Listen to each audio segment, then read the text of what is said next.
邀请了这么多年轻人哦来参与我们的这个客家音乐哦。那我一方面他们最主要大部分台部分莫讲哈，他们大部分都不会讲客家话，过去也没有接触过客家音乐。但是俺敢不，俺咧看过几条练习哦，我来看过他们练习哦，俺不敢不几条本身呢。一开始对音乐客家人哦，全部冇嘛个想法哈。但是佢就近来近了解，近来感觉近兴趣哈。他们过去一开始对音乐客家音乐应该没有什么概念，但是越学习越觉得有趣哈。然后越学习会觉得音乐客家人哦，让音乐轨迹上哈，其他人哦做得合起来哈，就是我们的。客家音乐可以跟国际的音乐结合在一起，那可以产生不一样的一种感受哈。那我们也希望大家可以跟我们一起来认识客家哦，那和我们大家一起来学习客语哦。上几的年梦帮你演，人生路途美，变幻万千。像每一个心爱相贴。¿Dónde estás ahora, cuñada ahí? Que tu suave canto no llega a mí. ¿Dónde estás ahora? Mi ser te añora con frenesí.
我想这是一个很好的机会，每轮我们希望讲，客家人哦，真正本全世界人看得到哈。未来我也希望我们客家音乐能够让全世界的所有的这个世界上的每个人都能够听到客家音乐，也希望大家和我们一起来努力，好不好？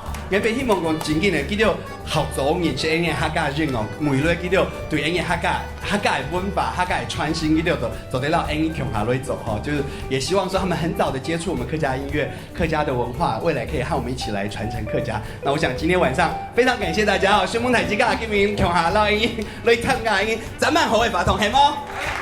未来和大家一起来多参加我们的客家音乐，好不好？好，谢谢大家，宣梦台家好，谢谢。宣梦台家，俺是谁哈？